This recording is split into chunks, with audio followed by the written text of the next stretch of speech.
안녕하십니까. 저는 강대 영어학원 김세진입니다. 지금부터 이번 26년 1학기 강서고 1학년 중간고사 시험이 어땠는지 말씀을 드리고, 또 앞으로 기말고사 또 향후 시험을 준비하는 우리 학생들이 어떤 부분에 주안점을 두면 좋을지에 대해서 말씀드리도록 하겠습니다. 일단 이번 시험 범위는 기존에 진행되었던 강서고 시험 범위와 대동소이했습니다. 일단 교과서 2개가 들어갔고요. 그 다음에 부교재 같은 경우에는 영어 독해 기본 2권에서 총 6개강 추가되었고요. 그 다음 모의고사 같은 경우에는 지난 3월에 우리 학생들이 치르렀던 고1 모의고사에서 포함이 되었고, 이번에 사실 외부 지문이 좀 변수가 있었습니다. 기존의 외부 지문 같은 경우에는 조금 더 적게 들어가거나 다소 쉬운 편의 난이도 내지는 외부 지문이라고 해도 시험지 안에서 다소 좀 분산이 돼서 배치가 되어 있었는데, 이번 시험 같은 경우에는 외부 지문의 난이도가 상당히 높기도 했고요. 사실 제가 고3 수준이라고 말씀을 드렸지만 고3 학생들이 봐도 결코 쉽지 않았을 정도의 지문이라고 이해하시면 좋을 것 같습니다.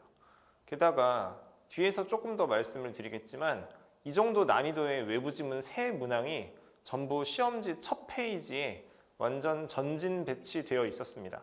그러다 보니까 우리 학생들이, 그것도 1학년으로서 처음 치르는 시험인데, 그 첫 페이지에서부터 본인들이 공부한 적이 없는 처음 보는 외부 지문, 그것도 굉장히 어려운 문제들이 나와 있다 보니까 학생들이 처음 페이지에서 굉장히 당황을 했을 것으로 예상을 할 수 있고요. 그러다 보니까 체감 난이도가 원래도 어려운 강서고 시험이 더욱더 올라갔을 것으로 판단됩니다. 출제 비율은 교과서 같은 경우에는 선택형에서는 사실 많이 출제되지 않았습니다.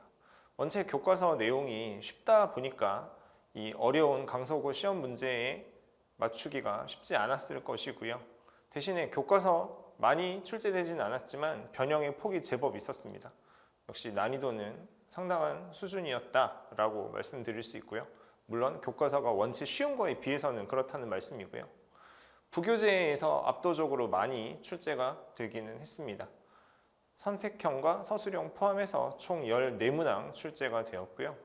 그 다음 모의고사도 적지 않이 들어갔죠. 아무래도 앞서 말씀드린 대로 교과서의 출제 비중이 좀 낮다 보니까 부교재 다음으로 모의고사에서도 꽤 많은 문항이 포함이 되었습니다. 다만 모의고사 같은 경우에는 그 서술형에서는 출제가 되지 않았습니다. 그리고 외부 지문, 앞서 말씀드린 외부 지문 3문항 들어갔고요. 각 영역별로 어땠는지를 좀 말씀을 드리자면, 교과서 같은 경우에는 출제 비중은 높지 않았습니다. 대신에 그 원래는 대화문이었던 그 내용이 줄글의 형태로 이루어지고, 또 여기에 이제 표현이 좀 바뀌고 어느 정도 내용이 좀 추가가 되다 보니까 교과서가 상대적으로 쉬웠던 것 대비 우리 학생들이 실제 문제에서 느끼는 그 난이도의 간극, 체감 난이도의 격차는 꽤 컸을 것으로 예상이 되고요. 많은 학생들의 경우에는 이거 내가 어디서 봤던 지문이지? 이게 뭐였더라? 이런 순간적으로 당황을 하는 그런 시간도 꽤 있었을 것입니다. 사실 이 1분 1초가 굉장히 귀중한 이 시험 시간에 그런 정도 내가 이 지문을 어디서 봤었지라는 생각을 하는 것 자체가 사실은 굉장히 큰 손실이거든요. 그런 측면에서는 교과서가 기본적으로 쉬운 내용이고 변형을 한다 해도 굉장히 그래도 다른 문제들에 비해서는 쉬운 편이기는 하지만, 이 변형의 폭을 감안을 했을 때는 우리 학생들이 충분히 당황을 할 수 있는 그런 순간이었겠다라는 말씀 드리고요. 서술형 같은 경우에는 그 이제 문장 완성으로 출제를 했어요. 교과서 범주 내에서. 근데 그게 이제 교과서에서 실제로 있었던 문장이 아니라 그냥 선생님께서 내용을 추가하는 과정에서 원문에 없던 내용, 물론 전체 주제 의식에는 크게 벗어나지는 않지만요. 원문에 없던 문장을 문장 완성 서술형으로 출제를 했습니다. 당연히 우리 학생들 입장에서는 굉장히 어렵게 느꼈을 수 있는 서술형이고요. 다음은 부교재입니다. 앞서 말씀드린 대로 가장 많은 문제가 부교재에서 출제가 됐죠. 그리고 이게 이제 EBS 올림포스 영어 독해 2권인데 물론 기본적으로 이 교재 자체가 1학년 학생들에게 아주 적합한 그런 내용은 아닙니다. 보통은 이제 2학년 정도의 학생들이 이해하면 좋을 것으로 설정을 하고 만든 교재인데요. 그러다 보니까 1학년 학생들한테는 이 지문이 절대적으로 어려운 지문이 아니라 하더라도 1학년 학생들이 느끼기에는 그 안에 들어있는 소재라든지 그 안에 들어있는 단어라든지 그 안에 있는 문장의 구성 같은 것들이 다소 어렵게 느껴질 가능성은 있습니다.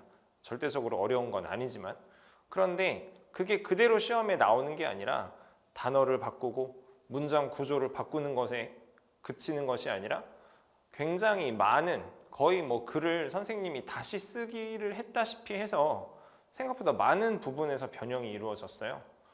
그 뭐 이제 예년의 시험들을 돌이켜 보면 어떤 지문은 변형을 좀 안 하는 지문도 있었고 또 상대적으로 어떤 지문은 변형을 한 절반 정도만 하는 지문도 있었고 또 그 중에는 변형을 지문 전체에 대해서 뭐 문장 구조라든지 단어라든지 표현이라든지 심지어 내용이 추가가 되는 뭐 그런 변형도 있는데 이번 시험 같은 경우에는 변형이 전부 다 상당 수준 이루어진 문제로만 출제가 되었습니다.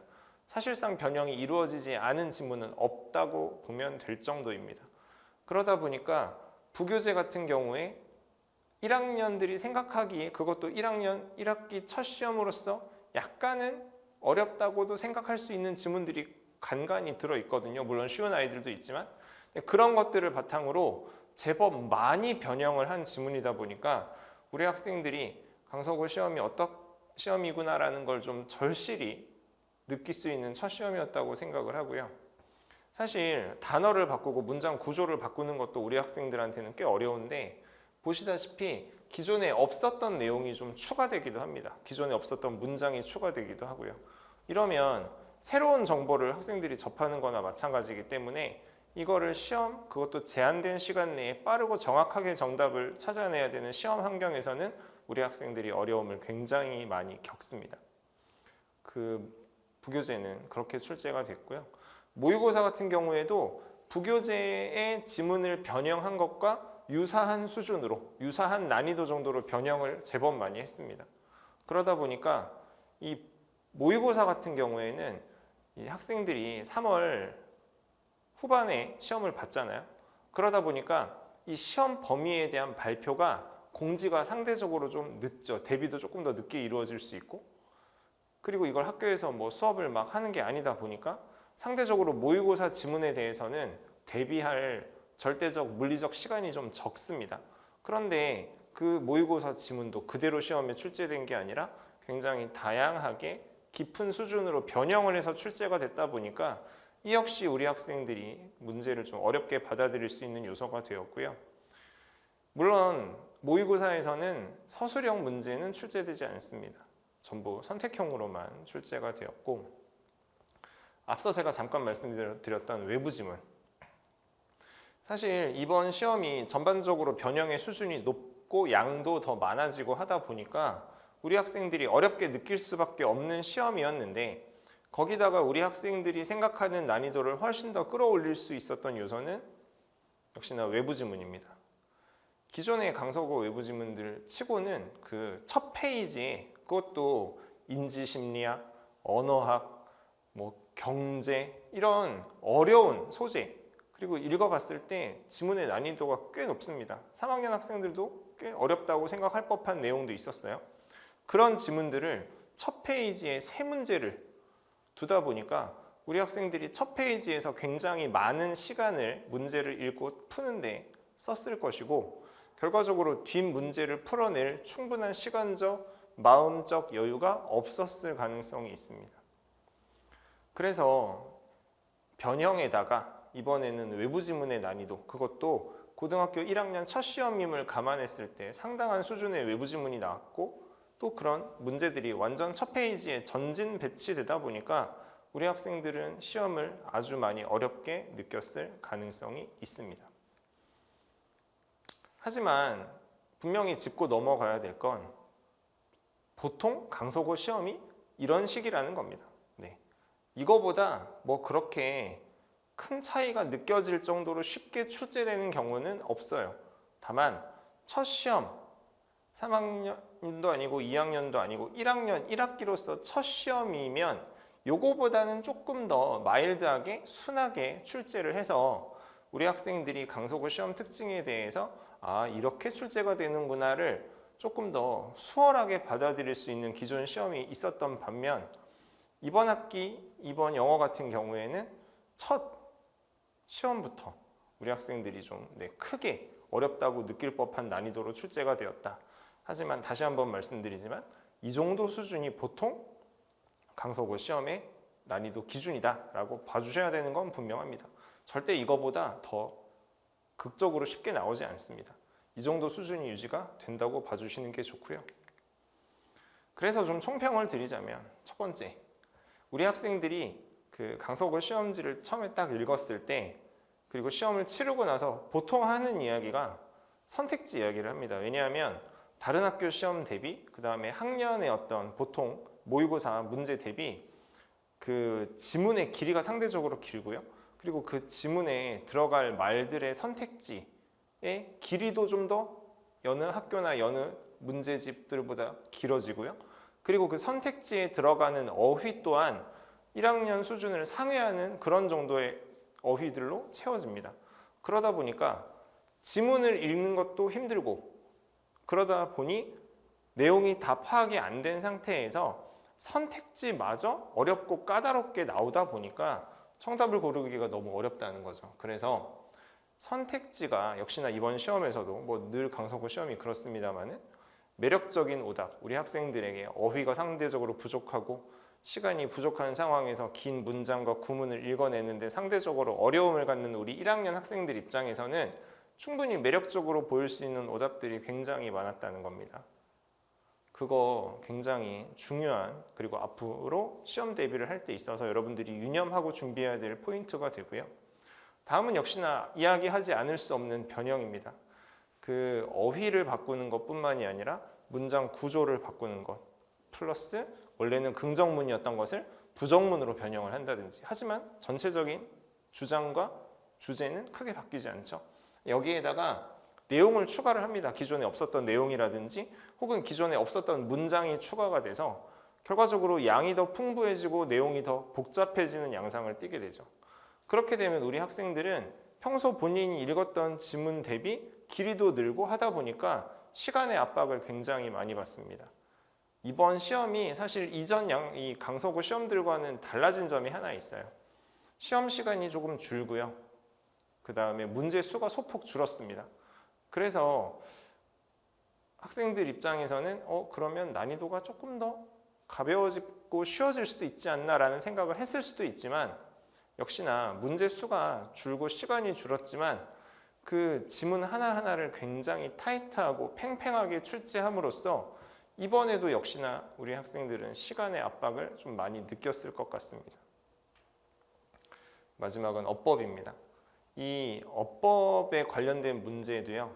이 본문에 있는 어떤 어법사항을 그대로 반영해서 출제하는 건 아니에요. 이게 문장 구조를 바꾸고 단어를 바꾸는 와중에 어법 관련 사항도 본인이 본문을 공부했을 때 보지 못했던 어법들이 출제가 된단 말이죠. 그러다 보니까 이 기본적으로 텍스트, 시험 범위 내에서 다루어지는 어법만 한정적으로 알아서는 이 시험에 출제되는 어법 문제들에 일일이 다 대응할 수가 없고 그리고 아까 말씀드린 대로 문장 구조가 바뀌고 새로운 내용이 추가가 된다고 했잖아요. 그리고 문장의 길이가 길어지잖아요. 그러면 우리 학생들이 시간의 압박을 느낀다고 말씀을 드렸는데 그렇게 되면 결국은 빠르게 문법적인 구조에 입각해서 이 지문을 정확하게 읽어 해석하는 그런 능력이 굉장히 중요합니다. 그것이 바로 구문 독해라고 할 수 있는데 강속어 시험을 준비하는 학생들 입장에서는 이 텍스트가 어떻게 내용이 이루어지는가를 파악하는 것도 중요하지만 평소 조금 더 멀리 앞으로 고등학교 3학년에 치르게 될 수능 시험까지 염두에 두고 조금 미리부터 복잡하고 어려운 문장 구조에 대해서도 구문 독해 실력을 배양할 수 있는 그런 연습을 좀 충분히 많이 해두는 게 결과적으로 내신에도 도움이 되고 장기적으로 봤을 때 수능 영어를 잘 풀 수 있는데도 큰 도움이 될 거라고 말씀을 드릴 수 있습니다. 그래서 우리 학생들이 앞으로 어떻게 공부를 해야 되는지를 좀 정리해서 말씀을 드리면, 일단은 지문의 변형에 대한 대응을 해야 됩니다. 이 강서구 시험은 단순히 암기를 한다고 해서 전부 다 잘 풀 수 있는 그런 시험이 아니에요. 왜냐하면 변형의 폭이 너무나 크기 때문이죠. 그래서 그 지문의 원래 주제, 그 다음에 이 지문이 논리적인 그 흐름, 그 다음에 논지를 어떤 방식으로 전개하는가에 대한 그 틀은 사실 바뀌지 않거든요. 그래서 주제와 논리 구조 중심으로 이 지문의 핵심 내용을 먼저 파악을 하고요. 그 다음에 이 지문의 문장들을 가지고 텍스트에서 봤던 것만 공부하는 것에 그치지 말고, 이 문장이 다른 방식으로 같은 내용이지만 다른 단어와 다른 문장 구조를 썼을 때 어떤 방식으로 패러프레이징이 돼서 다른 문장으로 같은 내용이지만 표현될 수 있는지까지도 염두에 두고 공부를 해야 됩니다. 그래서 지문 내, 시험 범위 내에 제시되었던 그 문장에만 매몰되지 말고 같은 내용이지만 어떻게 다른 방식으로 표현될 수 있는지 그 다양한 방법론에 대해서 충분히 깊이 있게 고민을 해야 됩니다. 그 다음에 이처럼 변형이 많이 이루어진다고 하면, 그리고 앞서 말씀드렸던 것처럼 굉장히 난이도가 높은 외부 지문들이 출제가 된다고 한다고 하면, 결국 중요한 것은 주어진 시험 범위 내에 있는 글들을 얼마만큼 충실하게 공부했는가 뿐만이 아니라 평소에 이 학생이 영어에 대한 기초 체력, 기초 실력이 얼마만큼 탄탄한가가 결국은 내신 성적을 굉장히 크게 좌우합니다. 다른 학교 시험들은 어느 정도 지문을 충분히 숙지를 하고 지문을 열심히 파다 보면 어느 정도의 성적을 달성할 수 있어요. 하지만 이 강서구 시험은 변형도 워낙 많고 외부 지문도 어렵게 출제가 되다 보니까 절대 그렇게 시험 범위를 파는 것만으로는 충분하지 않습니다. 내신 대비를 할 때조차요. 그래서 교재에서 다루어지지 않는 그런 어법까지 최대한 방대하게 이해를 하는 것이 좋습니다. 그래서 만약 우리 학생들 중에 내가 평소 어법이 좀 부족하다라는 학생이 있다면 그 어법 관련된 어떤 기본 참고서 같은 것들을 별도로 구매를 해서, 사실 근데 이게 고등학생이다 보니까 그런 어법을 처음부터 하나하나 다 살피고 나갈 시간적 여유는 없잖아요. 그래서 평소 자기가 좀 상대적으로 취약했던, 하지만 시험에는 자주 출제될 수 있는 그런 어법 부분들을 함께 공부하는 선생님들과 선제적으로 좀 이야기를 나누고, 그 부분에 대해서는 별도로 개념적으로 좀 집중적으로 보강을 하고, 그렇게 해야 새로 나타나는 외부 지문을 잘 빠르게 정확하게 해석을 할 수 있다든지, 아니면 패러프레이징 된 시험 범위 내의 지문을 좀 더 빠르고 쉽게 해석을 하고 답을 찾을 수 있다든지, 그 어법 기본 개념에 대한 부분을 반드시 점검하고 넘어가시기를 권장드립니다. 그 다음에 이 어법이 어느 정도 정리가 된 친구다, 그런데 생각보다 점수가 잘 나오지 않았다라고 한다면 구문 독해의 영역도 아까 제가 잠깐 말씀드렸던 이게 이제 문법적인 지식을 독해에 적용하는 건 또 약간 다른 이야기거든요. 그래서 문법을 독해에 적용하는 구문 독해도 같이 점검을 해보라고 말씀을 드리고요. 여기 제가 말씀드린 대로 어휘입니다. 사실은 강서구 시험은 단어를 많이 잘 외우는 학생들에게 사실 절대적으로 굉장히 유리한 시험인 건 맞아요. 평소에 이 내신 공부를 엄청 열심히 하는 것 같지는 않더라도 모의고사를 보면 점수가 굉장히 잘 나오고, 예전에 공부를 많이 해뒀던 그런 이유로 평소에 어휘 수준이 굉장히 폭넓은 친구들, 그런 친구들은 상대적으로 내신 텍스트에 대해서 아주 열심히 공부를 하지 않았다 하더라도 강서구 시험에서는 좋은 내신 성적을 받는 경우들이 많습니다. 그만큼 변형이 많고 또 그 나오는 지문 어휘 수준이 높기 때문이죠. 그래서 지금 본인이 어휘가 어느 정도 수준인지를 잘 점검을 하시고, 이 목표는 무조건 1학년 시험이라 하더라도 고3 수준의 어휘까지 충분히 파악을 한 상태여야만 내신 성적에서 좋은 점수를 받을 수 있습니다. 강서구 시험은요.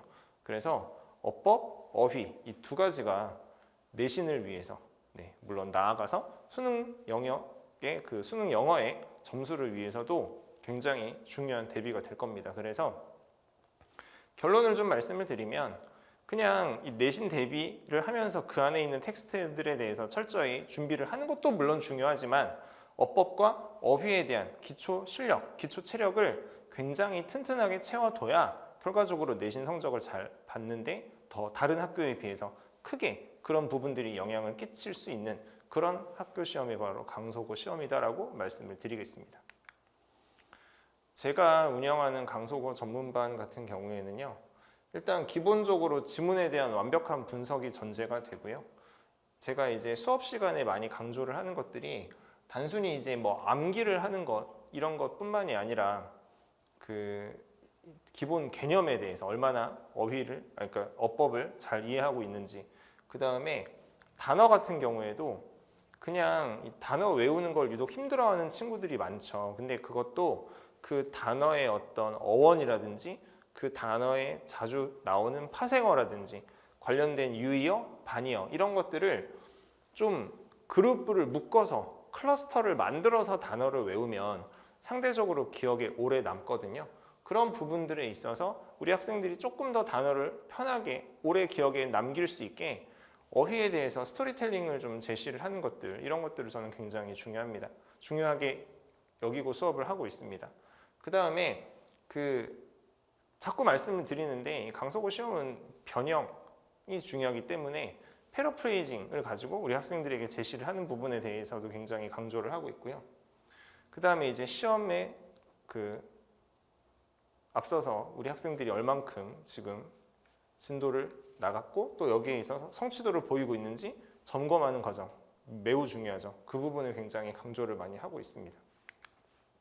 그다음에 수능 같은 경우도 이제 원래 강서구 시험 자체가 좀 단편적인 어떤 내신 성적에만 조금 치중을 했다기보다는 더 장기적으로 수능 시험을 염두에 두고 내신 시험이 출제되는 경향이 있는데, 그러다 보니까 이제 그 중간 기말고사 대비 기간뿐만이 아니라 그 사이 혹은 방학 때 평소에 영어에 대한 기초 실력을 키우는 그런 수능 대비반 과정도 굉장히 중요하겠죠. 여기에서 저는 그 어휘, 그 다음에 아까 잠깐 말씀드렸던 문법을 독해에 적용해서 독해에 도움이 되도록 하는 구문 독해, 이런 것들을 평소에 훈련을 좀 많이 시키고요. 그 다음에 우리 학생들이 요즘 문해력 이슈가 굉장히 많이 있는데 그 지문을 읽고 과연 이 지문이 그래서 독자에게 하고 싶은 이야기가 뭔지 그 주제를 좀 빠르고 효과적으로 파악할 수 있는 그런 방법들에 대한 훈련을 계속 많이 시킵니다. 그리고 나서 수능에 여러 그 영어의 독해 문제 유형들이 있죠. 사실은 그 유형들마다 푸는 방법이 어느 정도 정해져 있습니다. 거기서 어떻게 단서를 특정을 해서 어떤 과정을 거쳐 정답을 골라야 하는지에 대한 방법론이 있다는 말씀이죠. 그래서 그런 부분들에 대한 연습까지 그렇게 진행을 하는 걸 제 평소 수능 대비 과정에서 진행을 하고 있습니다. 그다음에 저 같은 경우에는 이제 입시 관련된 학생들 상담을 좀 오래 해왔는데 그런 부분에 있어서도 평소 우리 학생들을 제가 잘 파악을 하고 있다 보니까 또 평소에 이야기를 나눌 기회가 있다 보니까 좀 특정 시기에만 수시나 정시나 그런 입시 관련된 상담을 우리 학생들이 들을 수 있는 게 아니라 상시로 언제나 항상 학생들이 필요할 때 그런 입시에 관련된 이야기도 충분히 나누고 있는 것이 제 수업의 특징이라고 말씀드릴 수 있습니다. 지금까지 강서구 1학년 시험 분석과 향후 학습 방향에 대해서 말씀드렸습니다. 감사합니다.